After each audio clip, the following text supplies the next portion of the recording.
Okay, so which bookshelf was it? Yes, Oliver? Why would you do that?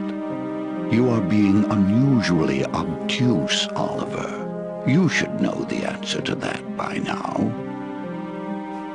What did you do to her? She is a classic paranoid schizophrenic. She suspects all authority figures of plotting against her. Her fears are groundless. Apparently they weren't. Why did you allow these bizarre treatments? You know so little of my work. You are hardly in a position to criticize. Nevertheless, I will tell you that we had one of the highest cure rates in the country. That which you regard as bizarre was actually highly effective therapy, though not always for the reasons one would have anticipated. I must be going crazy, just like last time. Is that what you think, Oliver? That you went around the asylum earlier, stealing these objects and hiding them so you can find them now? Unlikely, don't you think? That's the problem, I don't know. Hard to tell just about anything going on in this game. How do I get to the stupid bookshelf?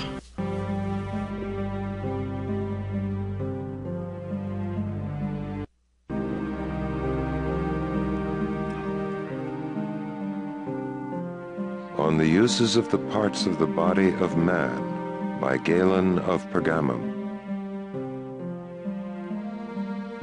Fractures, Dislocations, and Wounds by Hippocrates. Al-Hawi by Al-Razi. Vesalius, De Humani Corporis Fabrica. On Aphasia by Freud. William Harvey's essay on the motion of the heart and the blood. Carolus Linnaeus, Systema Naturae. Der großen Wundarzney by Paracelsus. The Physiology of Psychosis by Metcalfe. Avicenna's Canon of Medicine. Okay, so if you remember in the lobby, there were those three bas-reliefs of the three greatest minds that Malcolm liked. It was Hippocrates, Freud, Paracelsus, and then he, of course, is so full of himself that he thinks he's one of those great minds, too. So those books should be the ones. Doesn't matter the order. Ah. Bingo! Is this the secret room? It looks pretty secret.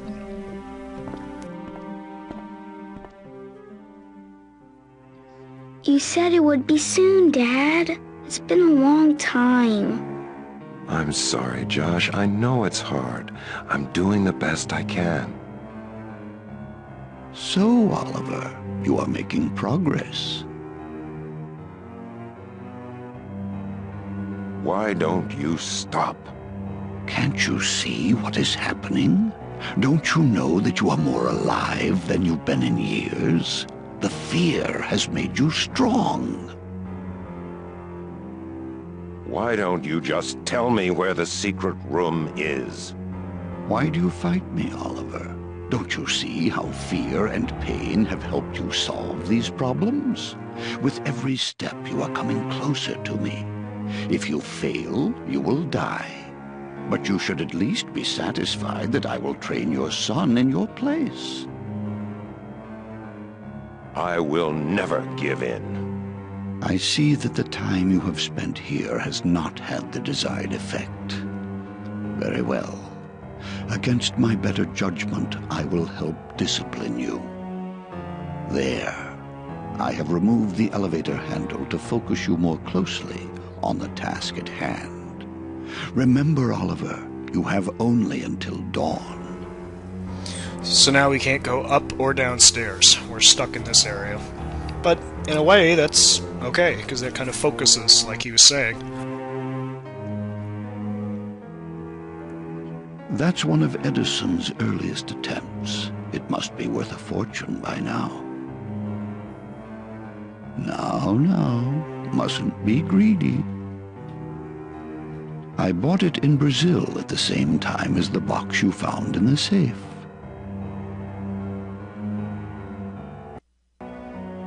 Oh, I bet these are the cures. This is streptomycin, which is used to combat bubonic plague. The vial contains chloramphenicol, an antibiotic that is effective against typhus. Quinine. Take it if you believe the neurotoxin was malaria.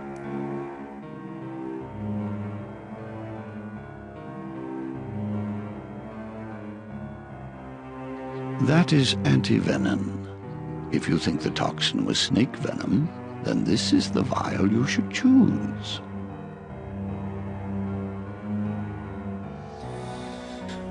So I'm still not sure. I don't know what... I can't differentiate some of these from the symptoms I have. I haven't narrowed it down yet.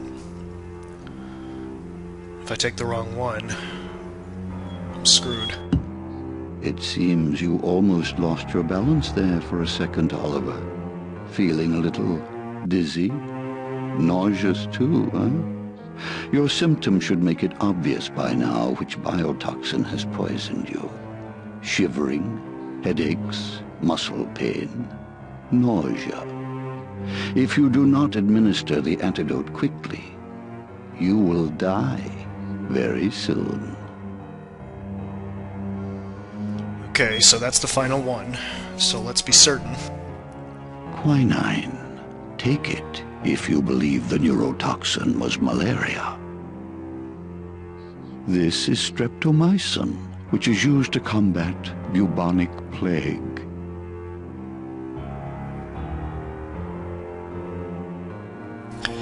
So I'm pretty sure it's bubonic plague.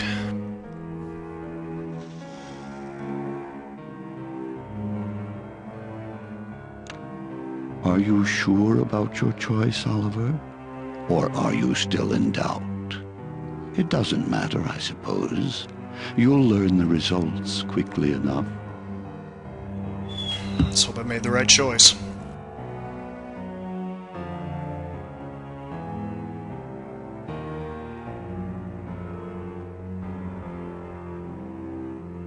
Medical texts. Even with all the shelves in my office, I never seem to find room for all my books. I know the feeling. They're over your head, Oliver. Trust me. Hey!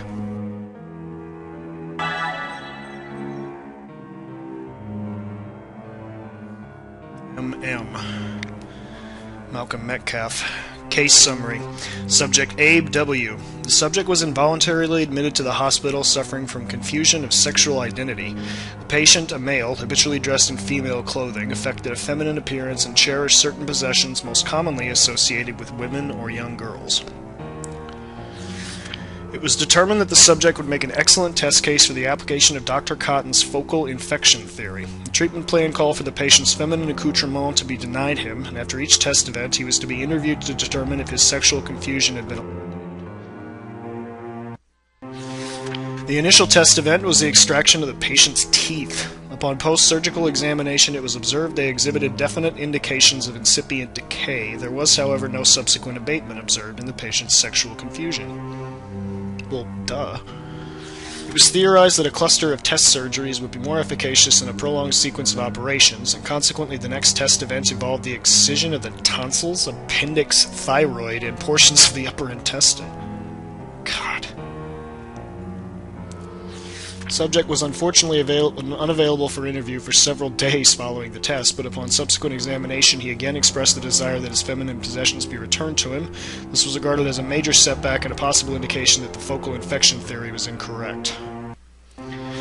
The next test event again utilized the cluster approach, and during the operation the patient's sinuses, epiglottis, spleen, gallbladder, and one kidney were removed. Subsequent to the operation, the patient was again unavailable for interview, this time for a period of 22 days. When interrogated, however, the patient was noted to be ambivalent on the question of sexual identity. This was taken as a positive sign that the therapy was yielding positive results. God almighty. How could they get away with this? Having achieved a limited degree of success, subsequent operations were confined to more precisely targeted areas. Each of the subject's limbs was amputated in separate surgical sessions, with the aforementioned ambivalence remaining stable. Subsequent to the resection of the patient's colon, however, he suffered a major relapse and again requested the return of his feminine possessions. It was determined that a final effort should be made before pronouncing the patient incurable by this method. The patient's penis, testicles, urethra, and prostate were all removed. Concurrently, his pancreas, pineal, and pituitary glands were excised. All of these tissues were saved for later inspection and analysis with regard to possible infection. The subject died 7 days after this final surgery. Gee, I wonder why. During that week he was withdrawn and listless, but for the first time expressed no desire for his distaff accessories. Thus, the surgery is regarded as successful, and it encourages further experimentation along these lines to eliminate mental illness through the excision of infection sources that may subsequently contaminate the brain.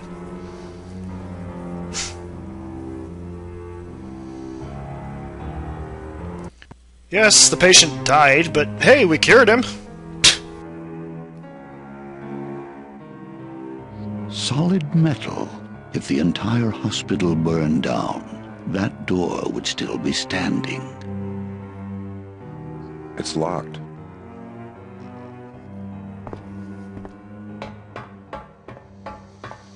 Down, down we go. Looks like a surgical theater. That is where the image appears when the machine is switched on.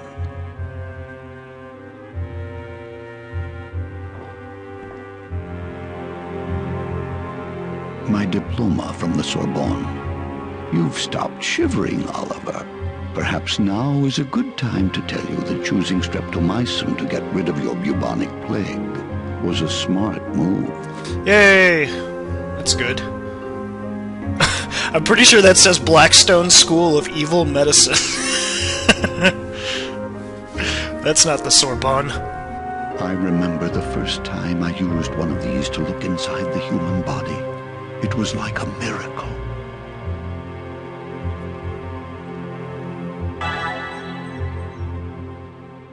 Oh, we got a bone. Ugh. This was once part of a real person. Why is there a bone in there? I kept track of how often I used the machine each day. I didn't want to get overexposed to radiation.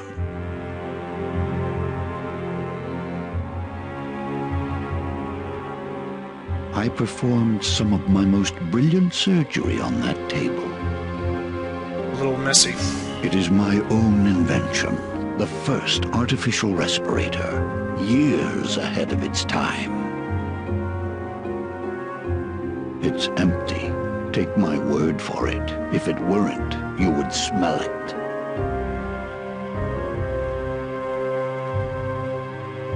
IV bottles. I expect they've turned a bit sour by now.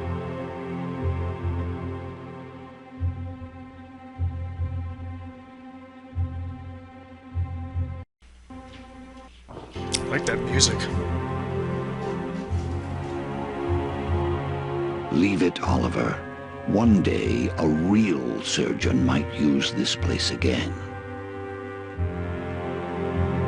Scrubbing up was always the most tedious part of performing surgery.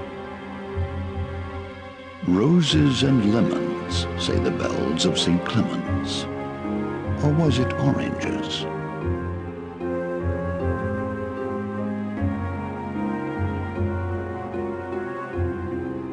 Henry Cotton, our greatest authority on the focal infection theory, a brilliant man. It belonged to my father. It was the only thing good I ever got from him. I don't believe you can get in there yet.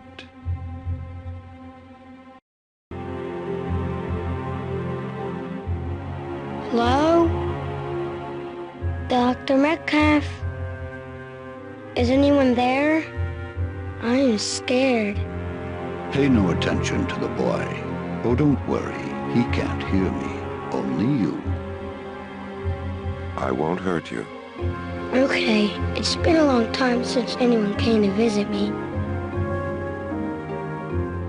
What's your name? Well, my mom called me Abby, but after I came here, they said that couldn't be my name anymore. How old are you? 6.5, but I'll be 7 next month. He's just a little younger than you. Does he like to play with dolls? He likes Batman, and he has some toy soldiers. I have a doll, except she's missing right now. What does it look like? Not it, her. Her name is Samantha. She looks just like my mom. She has long brown hair and a pretty red dress. What happened to her? I don't know, but I sure miss her. I hope you find her. You sound nice. Would you like to play a game? What games do you know? I know. Let's play I Spy. I'll go first. I spy my little eye, something that begins with T. Now you try to guess what it is.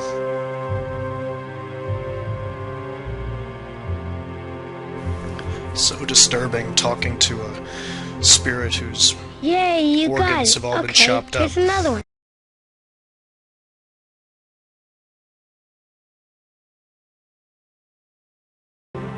Begins with L. Locker? No, can't look at that. Light, there we go. That's it. And you know, even with that light on, it sure is dark in here. Not like the chapel upstairs. Chapel. How come? It's nice and quiet. I like to go there when I'm getting better at my operations. I like the pretty glass windows and the nice music. That sounds hard. Dr. Metcalf is trying to make me better. There's a part inside me that's sick, and he keeps trying to find it and cut it out. He doesn't know what it is. It's really nice to keep trying, though. How many operations have you had? I'm not sure. There's some where they need to cut me open, and some where they don't. Since I don't have legs anymore, they have to carry me around. And someone has to feed me now, too. Do you know what it's called? They won't tell me. They say I'm too young to understand, but I think I know. I'm sick because my mom wanted me to be a girl. Or are you a girl? A boy, of course. I was never confused, only my mom was. She really wanted to have a girl. She used to put me in dresses and brush my hair and call me Abby. I just pretended with her to make her happy. Did you ever try to tell him? He isn't a good listener, not like you. Why does that mean you're sick? You have to ask him that. I guess if you pretend something to make someone else happy, it means you're sick. What does it sound like? There's an old man who comes and plays the organ. His name is Mr. Morgan. I don't know how to get inside. Oh, it's easy. Just ask one of the attendants. They've got these big key rings, and the key to the chapel is always the biggest one on the ring. Sometimes they let me open it myself. Okay, so now it sounds like we can get into the chapel area. You're not gonna leave me all alone, are you? I'll come back. I promise. Cross your heart and hope to die? Cross my heart and I promise. Okay, bye.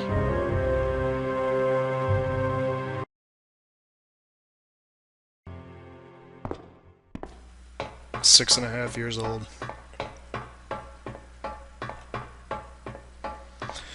That's not so much scary as so much as depressing.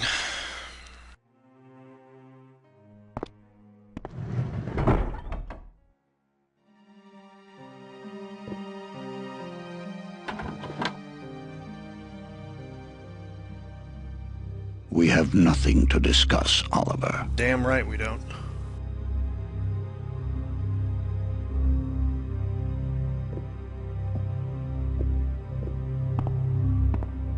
Or was able to get into this room. Is this the chapel? Ah. Indeed.